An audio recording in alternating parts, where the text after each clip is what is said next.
आपके बेहतरीन चैनल अंकित वाला में। आज हम डिस्कस करने वाले हैं मलेरिया के बारे में कि मलेरिया रोग कैसे होता है, क्या लक्षण होते हैं, क्या चीज़ें इसमें दिखा देती हैं। सबसे पहले स्टार्ट करते हैं डेफिनेशन से।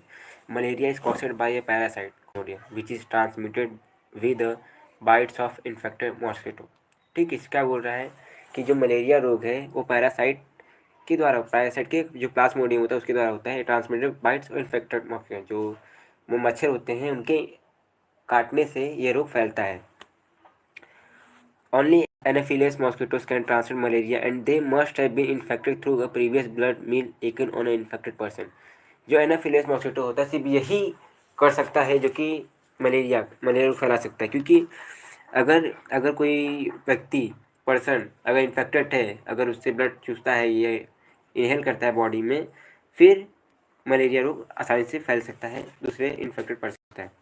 About 1 week later, when the mosquito takes the blood meal, these parasites mix with the mosquito saliva and are injected into the person being bitten। क्या होता है, अबाउट एक हफ्ते बाद, when the mosquito takes its next blood meal, जब दूसरा अपने blood खाने में लेता है तो क्या, this parasite mix with the mosquito saliva and are injected into the person being bitten. जिस पर्सन को काटा है उसे मिक्स हो जाता है। In the human body, the parasite multiply in the liver and the infect red blood cell। Usually people get malaria by being bitten by an infective female Anopheles mosquito। क्या होता है, in the human body parasite multiply in the liver and then infected red blood cell। जो muscular मच्छर के जो sales होते हैं जो जो कि जब लीवर में जाके रेड ब्लड सेल को इन्फेक्ट करते हैं, जिससे हमें मलेरिया रोग होता है। When a mosquito bytes an infected person, a small amount of blood is taken in which contains microscopic malaria parasite. Malaria can also be transmitted through blood transfusion, organ transplant, or the shared use of needles or syringe contaminated with blood। Malaria ऐसे भी transmit होता है, जरूरी नहीं कि मच्छर द्वारा ही हो। अगर किसी व्यक्ति को हुआ है, अगर हम उसका इंजेक्शन लगा के फिर दूसरे व्यक्ति को इंजेक्ट करते हैं तो उसकी जो ब्लड अगर ट्रांसफ़र हो जाता है दूसरे दूसरे व्यक्ति के बॉडी में, फिर भी मलेरिया हो सकता है। आगे देखते हैं infection malaria. Malaria is not infectious. It can only be passed on by parasite. When the mosquito bites you, it will take some blood. If the mosquito has the Plasmodium parasite in it, the blood from its last meal will get infected. The next person it bites will receive the infected blood and infect them with malaria। क्या बोल रहा है इसमें, malaria से not infected, it only भी pass on parasite. कोई ऐसा infected नहीं होता है, इसी पैरासाइट के द्वारा पास होता है। When it the mosquito bite it will be take some blood. जब मच्छर आपको काटेगा तो क्या थोड़ा बहुत ब्लड लेगा। If the mosquito has the plasmodium parasite in it, the blood from it last meal will get infected person but will receive the infected by infect then with malaria. जो अगर दूसरा जो पहले वाला व्यक्ति है अगर मलेरिया का रोगी रहेगा, फिर आपको भी वह रोग मलेरिया आसानी से हो जाएगा। अब मलेरिया के सिम्टम्स क्या होते हैं इसके बारे में हम देख लेते हैं।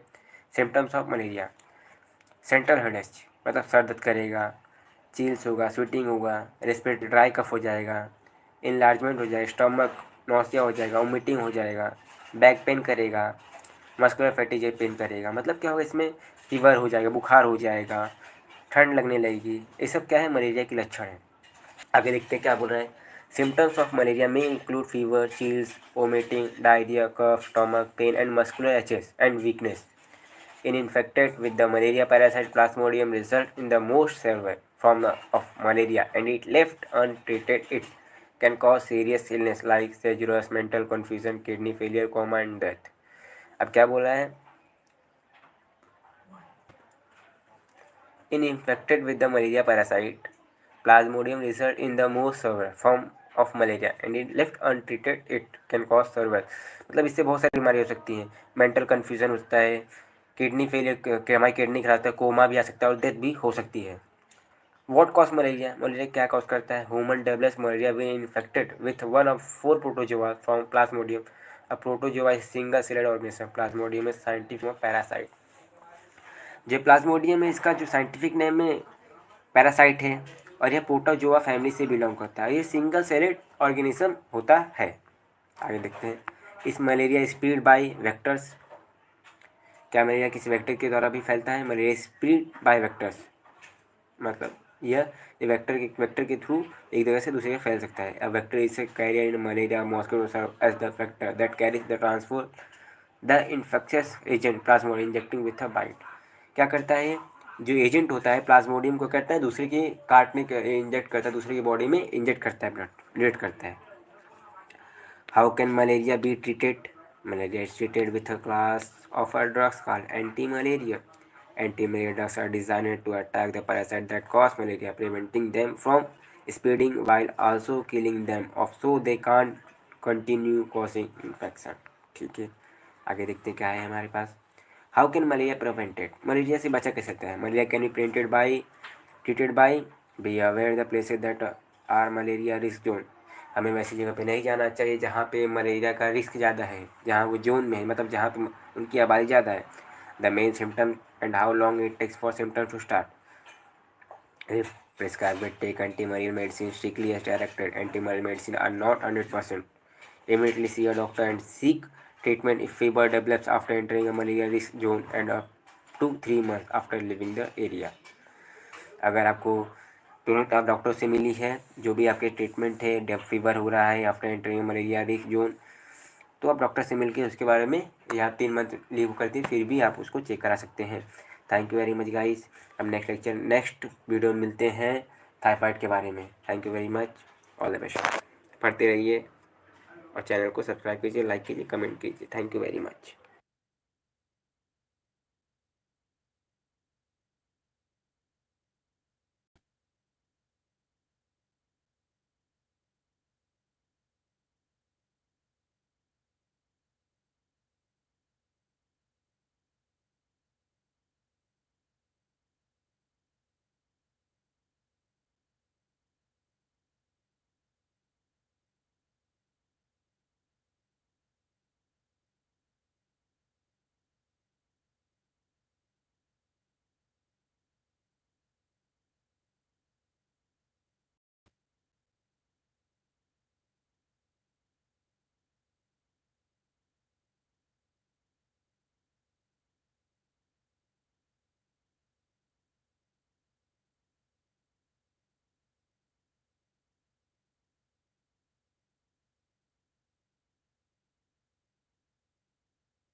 सिम्टम तो सब बता दिया।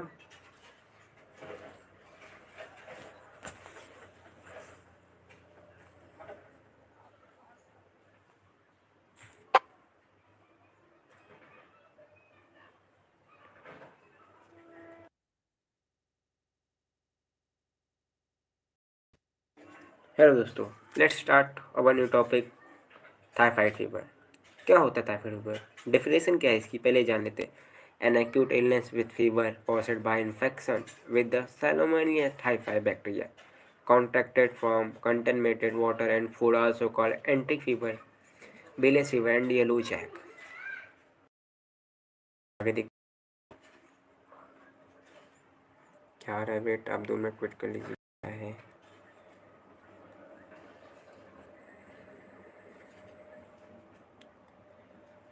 वेट कीजिए थोड़ा, क्या बोलूँ।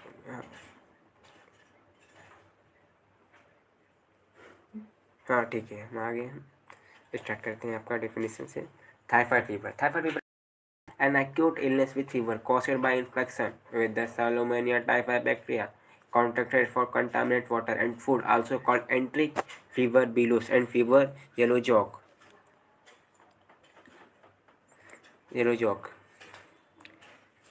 Etiology: bacteria, virulent bacterium that causes illness called Salmonella typhi. Second, facial oral route, spread through contaminated food or water and occasionally through direct contact with someone who is infected. Typhoid carrier. Third, these people called chronic carriers shed the bacteria in their faces and are capable of infecting. अब जैसे कि image में देख सकते हैं bacteria क्या होता है उसके बारे में दिया, फेसियल ओरल रूट क्या होता है, थायराइड कैरियर क्या होता है। ठीक है, आगे हम देखते हैं रिस्क फैक्टर क्या होते हैं इसमें। Work is or travel to areas where typhoid fever is endemic. Work is a clinical microbiologist handling Salmonella typhi bacteria. have close contact with someone who is infected or has recently been infected with typhoid fever। मतलब कहना क्या है इसमें, पर जो slide है हमारे पास, इसमें क्या बोला, वर्क इन और ट्रेवल एरियाज, मतलब हम कहीं ट्रेवल कर रहे हैं तो वहाँ पे टाइफाइड फीवर एंडेमिक है तो वहाँ भी हो सकता है।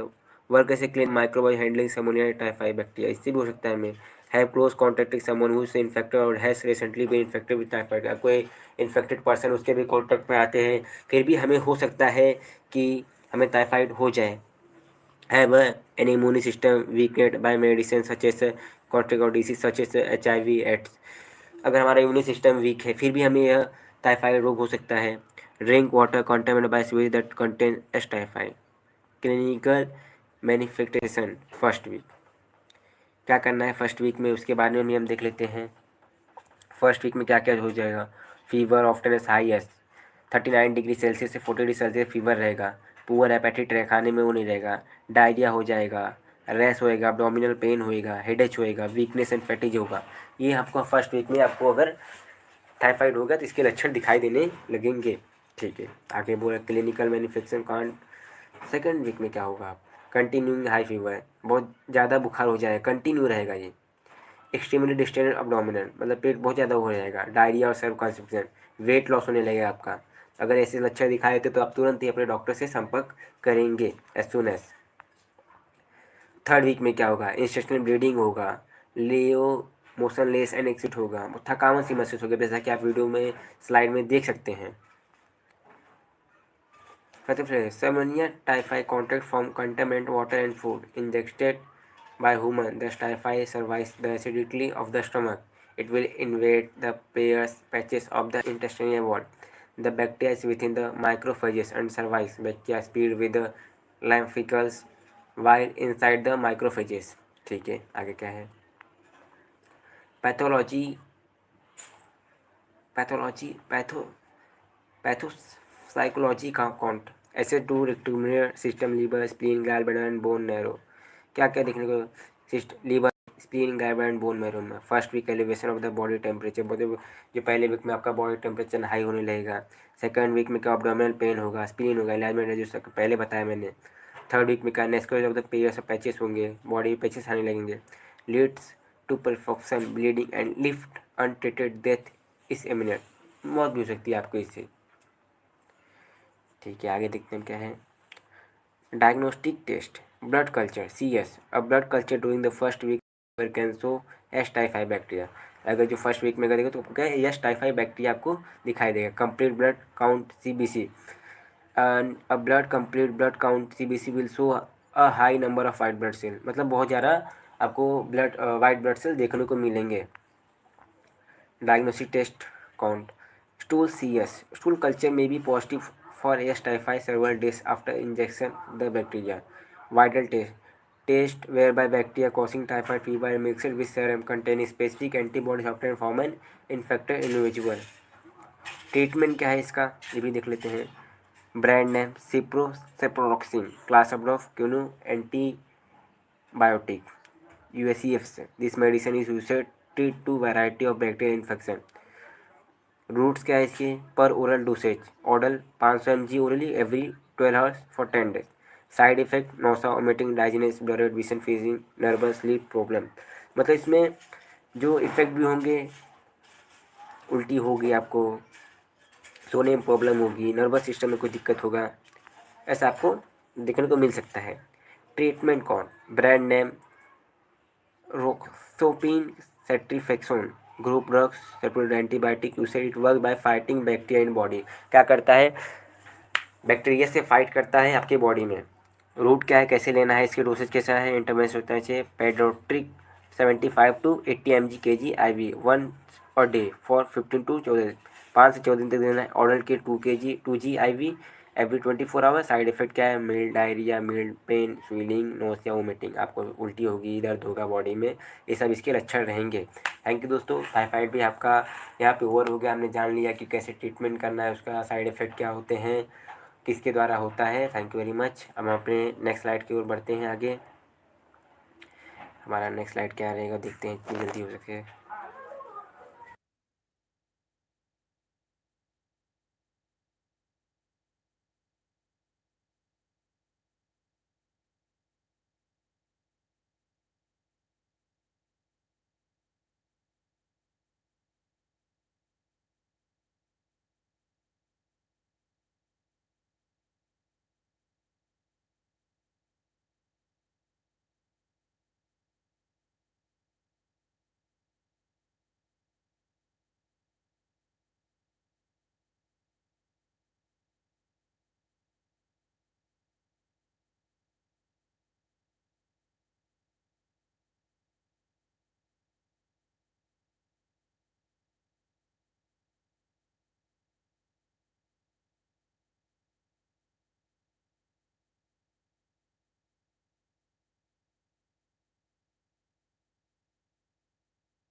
हाँ गाइस, चलिए हम वापस आ गए आपके लिए इंट्रोडक्शन। डेंगू का पार्ट करेंगे अभी हम। डेंगू फीवर कैसे होता है, क्या लक्षण है, क्या ट्रीटमेंट, उसके बारे में कैसे बचा सकता है, इसके बारे में हम आप जानकारी प्राप्त करने जा रहे हैं। ठीक है, सबसे पहले हम इंट्रो देख लेते हैं कि क्या क्या दिया गया है इंट्रो में। Dengue fever also known as break bone fever. क्या होता है ब्रेक बोन फीवर? मतलब इससे क्या होता है कि बुखार आपको रुक रुक कर, मतलब 1-2 दिन में एक ऐसा बुखार आपको आता रहेगा कंटिन्यूस। इसे infection tropical disease caused by the dengue virus. इसे infection tropical disease by the dengue virus, इससे कैसे होता है, डेंगू वायरस की वजह से आपको यह रोग होता है। Epidemiology, the mortality is 1 to 5% without treatment, less than 1% with adopted treatment. However, Salvador does carry a mortality of 26%. Dengue is endemic in more than 110 countries. मतलब जो डेंगू रोग है पूरे 110 कंट्री में फैल चुका है। It infect 5 to 100 million people world wide year. मतलब यह साल भर में 50 से 100 मिलियन पीपल को इन्फेक्ट करता है, leading to 500,000 hospitalisation and approximately 12,000 1500 to 25,000 death होती है। मतलब इसमें समझ रहे हो कि 12,500 से 25,000 लोगों की मौत हो जाती है। सोच रहे हैं कितना खतरनाक है ये। चलिए हम आगे देखते हैं क्या क्या है। Dengue fever virus DENV, dengue fever virus DENV से कहते हैं। Is an RNA virus of the family फेलिवेराडे, जीनस फेलिवेरियस। Most are transmitted by arthropoda mosquitoes or ticks and are therefore also referred to as arbovirus, arthropod-borne viruses. ठीक है, आगे क्या लिखा है? There are 4 types of the virus which are called serotypes, and these are referred to as DENB, DNB2, DNV3, DNV4. All 4 serotypes can cause the full spectrum disease. सबसे पहले आप channel को सब्सक्राइब कीजिए एंड लाइक कीजिए, video को like कीजिए और जितना हो सके अपने फ्रेंड्स को शेयर कीजिए। ठीक है, हम स्टार्ट करने जा रहे हैं इंट्रो पार्ट से इन्फ्लुएंजा का। एक इन्फ्लुएंजा क्या होता है, कैसे होता है, इसके ट्रीटमेंट क्या है, सिम्टम्स क्या है, इसके बारे में आज डीपली डिस्कशन करेंगे। चलिए, influenza commonly refer to as the flu is an infectious viral disease caused by RNA viruses of the family Orthomyxoviridae, the influenza viruses that affect birds and mammals. अब influenza virus होता क्या है, सबसे पहले इसे देखिए। Commonly refer to the flu, एक flu इसे क्या बोलते हैं, फ्लू बोलते हैं। कि RNA से इसका कॉज करता है, जो RNA वायरस होता है जो कि बिलोंग करता है ऑर्थोमायोक्सिलिडेट फैमिली से बिलोंग करता है। दैट अफेक्ट, ये क्या करता है, पक्षियों पर और मनुष्यों पर यह इफेक्ट करता है। कॉमन सिम्टम्स आर, इसके क्या सिम्टम्स क्या क्या हैं वो देखते हैं। चिल्स, खांसी आना, ठंड लगना, फीवर, बुखार होना, सोर थ्रोट, गले में खराश होना, मसल पेन, मसल्स में दर्द होना, हेडेच होना, सर दर्द करना, coughing, fatigue and general discomfort. ये सब क्या हो गए, इन्फ्लुएंजा के सिम्टम्स हो गए। अगर ये आपको दिख रहे हैं तो आप तुरंत ही अपने किसी भी नज़दीकी डॉक्टर से संपर्क कर सकते हैं। ठीक है, आगे देखते हैं। अल्टू confusion with other influenza like illness, especially the common cold. Influenza is a more severe disease. क्या अल्टू लाइक इन्फ्लुएंजा, इसमें क्या इलनेस है, एक बीमारी, स्पेशली द कॉमन कोल्ड, एक ठंड लगना भी एक क्या बीमारी हो गई। इन्फ्लुएंजा से मोर सेवियर डिसीज। ठीक है, डेफिनेशन क्या बोलता है, WHO डेफिनेशन क्या बोलता है इन्फ्लुएंजा के। Influenza is a viral infection that affect mainly the nose, thorax, bronchi and essentially lungs. Infection usually lasts for about a week and is characterized by sudden onset of high fever, itching, muscle headaches, and severe paralysis, non-productive cough, sore throat, and rhinitis. ठीक है, definition हो गया हमारा। अभी history इसके बारे में जान लेते हैं कि इसकी हिस्ट्री क्या है, कब से स्टार्ट हुआ है, कैसे हो रहा है, कब से फैलना चालू हुआ है। ठीक है, influenza can be traced as far back as 400 BC in Hippocrates of the epidemic. He described a cough outbreak that occurred in 412 BC in modern day Turkey at the Pranato region. 17th century between 1781 to 1782. An influenza epidemic infected 2 by 3 of Romeo's population and 3 by 4 Britain's population. Later disease spread to North America, West Indies and South America. Spread of pandemic culminated in New England, New York and Nova Scotia in 1789. 1781 marked the beginning of the influenza epidemic and pandemic. ठीक है, इसकी क्या कह रही है कि सबसे पहले शुरुआत हुई थी मॉडर्न डे तुर्की में सबसे पहले यह ऑटोमस के सीज़न में आया था। उसके बाद 17वीं सेंचुरी में ये देखने को मिला, अमेरिका में देखने में, वेस्ट इंडीज, साउथ अमेरिका, ये हर जगह में देखने को धीरे धीरे मिलता चला गया। ठीक है, एक पैराडेमिक है। अब इसके एजेंट क्या है, कैसे होता है, इसके बारे में देख लेते हैं। Influenza viruses are classified with in family of ऑर्थोमायाऑक्सीरिडी। ऑर्थोमायाऑक्सीरिडी फैमिली से बिलोंग करता है virus. There are 3 viral subtypes namely influenza type A, type B, type C. ये 3 टाइप में डिवाइड किया गया है, टाइप ए में, टाइप बी में, टाइप सी में। These 3 viruses are antigenically distinct, there is no cross immunity between them. जो ये तीनों वायरस है एंटीजेनिकली डिस्टिंक्ट है, there is no cross immunity between them, ज़्यादा कोई डिफरेंस नहीं है। Of importance are in the influenza A and B viruses which are responsible for epidemic of disease throughout the world. One point, both influenza A and B viruses have 2 distinct surface antigens, the hemoglobin H and the neuraminidase N antigens. The H antigen indicate infection following attachment of the virus to susceptible cells. The N antigen is responsible for the release of the virus from the infected cell. ठीक है, आगे देखते क्या है।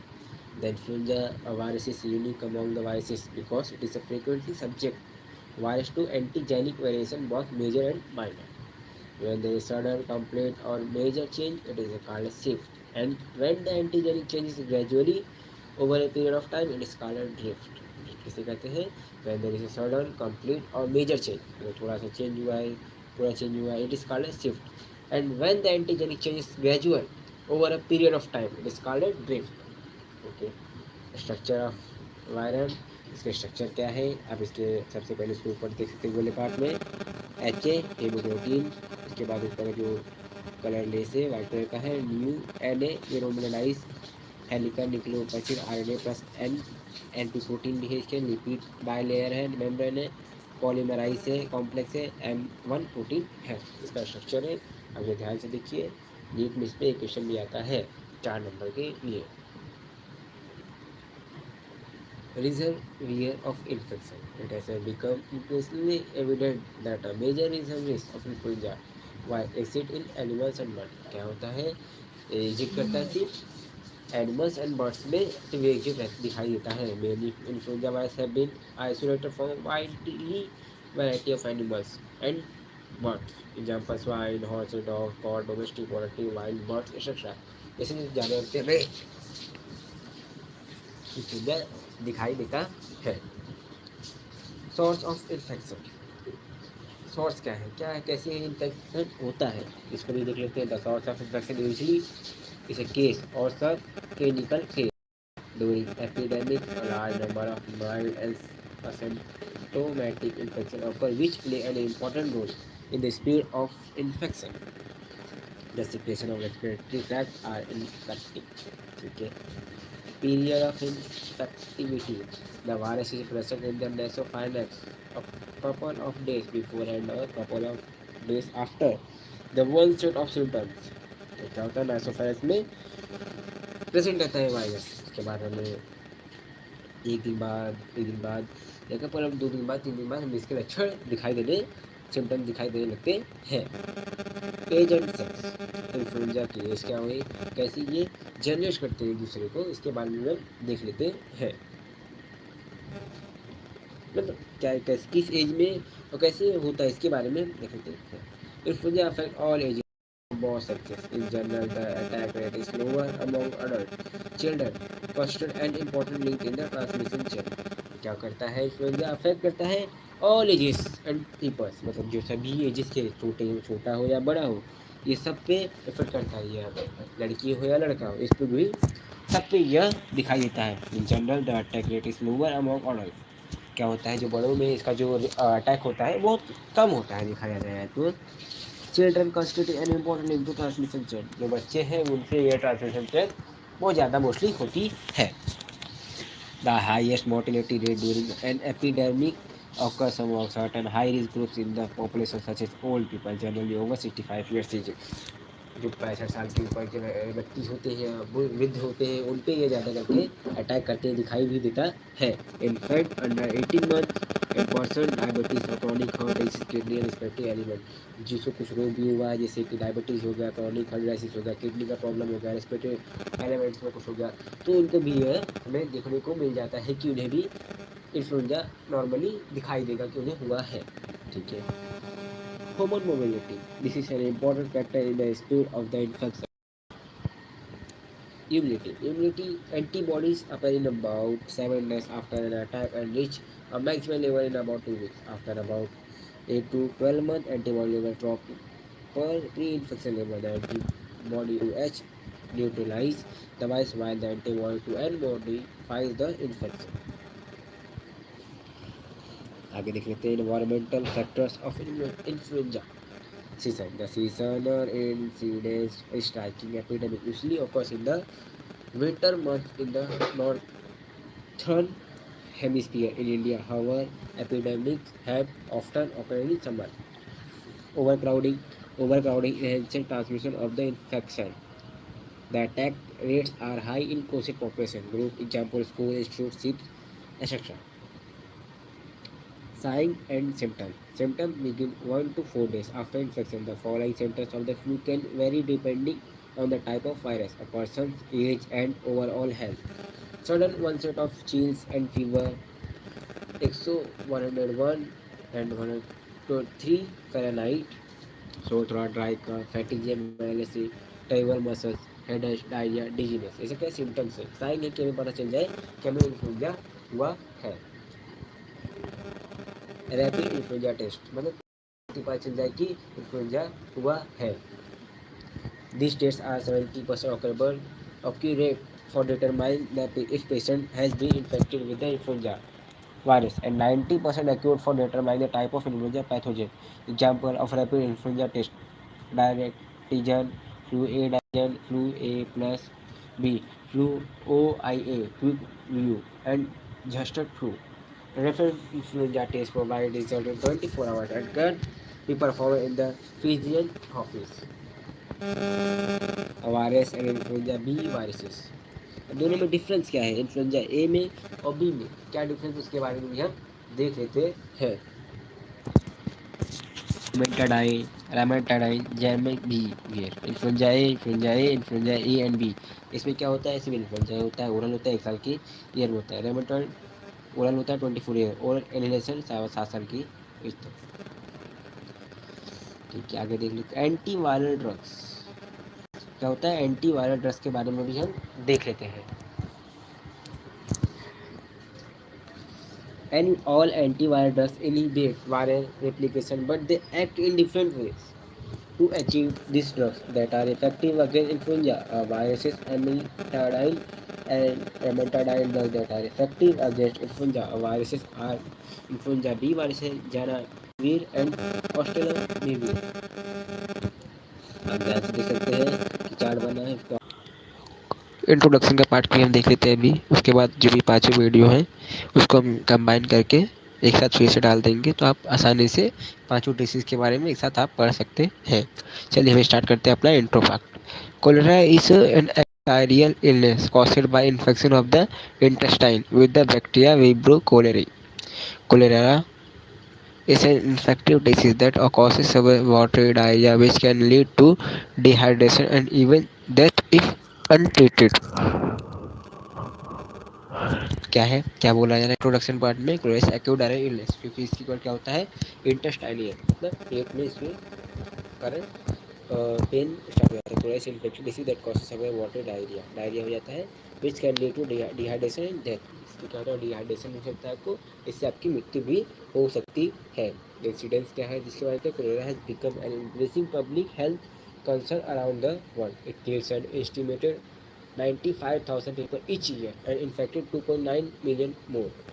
क्या बोल रहा है इसमें, एक कील कितने लोग को मारता है साल भर में? 95,000 लोगों से ज़्यादा लोगों की मौत होती है इस बीमारी से, और इनफेक्ट कितने का 2.9 मिलियन लोगों को, उससे कहीं ज़्यादा लोगों को इन्फेक्ट होता है। डेफिनेशन क्या है कोलेरा की? Cholera is a bacterial illness caused by infection of the intestine with the bacteria Vibrio cholerae. It is spread by ionisation of contaminated food of water. कैसे इसमें होता है? भोजन और पानी की वजह से, अगर सही से ना हो। Manufacturing often not or without symptoms much sometimes it can be served as life threatening. जैसे एजेंट क्या है? V cholerae is comma agent gram negative aerobic and positive aerobic bacillus that vaccine size from 1.1 to 3 millimeter in length by 0.5 to 0.8 millimeter in diameter. Chlorine Ghosh salt and fresh water कहाँ grow करता है? नमक and नमक पानी में और salt water, fresh water में भी ग्रो करता है। सादा पानी में भी, नमकीन पानी में भी ये ग्रो कर लेता है। Can survive and multiply in back fish water by infecting coco has over 150 identified serotypes based on O antigen. Only 01 and 0139 are toxigenic and cause cholera disease. Two categories of serotypes, classical and EI term. The vibrios multiply in the lumen of the small intestine and produce an enterotoxin. Environmental factors क्या है इसके? contaminated water and food, certain human habit favoring water and soil pollution, low standard of personal health, lack of education, poor quality of life. Infective material, the immediate source of infection are the stools and vomit of cases and carriers. Mode of transmission, facially contaminated water, contaminated food and drink, direct contact. Cholera gravis, more symptoms, rapid loss of body fluid, 6 liters hour, 10.7 UBS ml, rapidly lose more than 10% of body weight, 10% से body weight तुरंत ही कम हो जाता है। Dehydration और shock हो जाता है। दो death with in 12 hours, less death can occur with in 2 or 3 hours. मतलब 12 घंटे के अंदर आपकी मृत्यु हो जाएगी, और उससे कम भी 2-3 घंटों में। डायग्नोसिस कैसे होता है? क्लिनिकल डायग्नोसिस के बारे में पढ़ लेते हैं। Cholera should be concern in all cases with serve watery diarrhoea and vomiting, travelling to affect areas and eating selfish, no district clinical manufacturing of cholera. बाकी आप देख लीजिए इसमें क्या क्या दिया गया है, इसे पढ़ लीजिए, आगे हम देखते हैं। डायग्नोसिस, स्टूल स्पाइस में confirm presence of cholera toxin by culture, cholera rapid test, lipstick additional test. इसके बारे में डायग्नोसिस एवोल्यूशन ऐसे धीरे धीरे बढ़ता गया। अब लैब में डायग्नोसिस क्या होता है उसके बारे में हम देख लेते हैं। इसके बारे में हम अगले वीडियो में डीपली पढ़ेंगे, बट यहाँ सिर्फ आप धीरे धीरे जो भी लाइन दिया गया है उसको हम पढ़ लेते हैं। हम नेक्स्ट वीडियो जब डालेंगे उसमें आपको डिटेल में इसके बारे में हम डिटेल में एक्सप्लेन करेंगे, अगर वीडियो डाला जाता है तब। Isolation and identification of vibrio, large period of phase contact microscopy, culture of stool spice selective thiosulfate citrate bile salt circular TCBS agar plate, yellow colonies format, आप जैसे कि आप इमेज में देख सकते हैं। एंटीबायोटिक ट्रीटमेंट अडल्ट में क्या है, कैसे होता है? सॉरी, सबसे पहले देखते हैं मॉडल में क्या होता है। डॉक्सीसिलिन 300 mg पर PO सिंगल डोज, सेप्रोफ्लॉक्सिन 1 g पर सिंगल डोज और एजिथ्रोमाइन 1 g पर सिंगल डोज।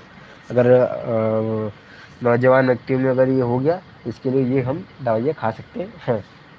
और अगर प्रेग्नेंट वुमन हुई तो उसके बारे में हम क्या करते हैं, इथोमाइसिन 500 mg 6 hours for 3 days, 6 hours for 3 days और एजिथ्रोमाइसिन 1 ग्राम पीयू सिंगल डोज। ठीक है, अब 3 साल के बच्चे के नीचे अगर हो गया, ऊपर हो गया तो क्या कर सकते हैं, 2.5 mg kg 6 hours for 3 days और जो कि सेम मेडिसिन आपको इधर भी देनी पड़ेगी। चिल्ड्रन जो 3 से लेस है उसके लिए भी आप दवा देख सकते हैं और ये दवा आप इजीली आप मेडिकल स्टोर से लेके जिसे भी मेरे प्रॉब्लम है तो आप ध्यान दीजिएगा कि वृद्ध है कि बच्चा है कि प्रेग्नेंट वुमेन, इसके बारे में देख के आप किसी दवा को दीजिएगा और उसके प्रिकॉशन को आप एक बार चेक कर लीजिएगा। एंटीबायोटिक चिल्ड्रन अडल्ट डॉक्सीलिन चिल्ड्रन को नहीं देना है और को 300 mg दें। Tetracycline 4 times per day for 3 days 12.5 mg kg/kg children को देना है। 500 mg बड़े व्यक्ति को देना है। टिम्पल सल्फोनाइड twice a day for 3 days। TMP 5 mg की मतलब ये दवा छोटे बच्चे को देना है। TMP 160 mg and SMX 800 mg adult को देना है। इसके बारे में देख लीजिए ध्यान से। प्रिवेंटेशन एंड कंट्रोल के बारे में पढ़ लेते हैं। Ending corona the global road map to 2030। 5 basic corona prevention step. How family members can prevent infection. Infection control corona in health care setting. Chemoprophylaxis vaccination करा के। 5 basic corona prevent step, 5 basic जो आपको step बता रहा हूँ, अगर आप ये स्टेप को फॉलो करते हैं तो आपको कभी भी यह रोग नहीं होगा। Drink and use safe water, जो पानी पी रहे आप सेफ वाटर, जो भी पानी साफ सुथरा पानी पीजिए। Wash hands often and shop and safe water, मतलब आप हाथ को भी अच्छे से धोइए। यूज लैट्रिन और बॉडी फेसेस, मतलब आप बाथरूम जा रहे हैं तो उसका भी जो बॉडी फेसेस टू पे do not defecate in any body of water. Cook food well specially seafood, keep it covered it hot and peel foods and vegetables. Clean up safely in kitchen and places where the family get things and washes clothes.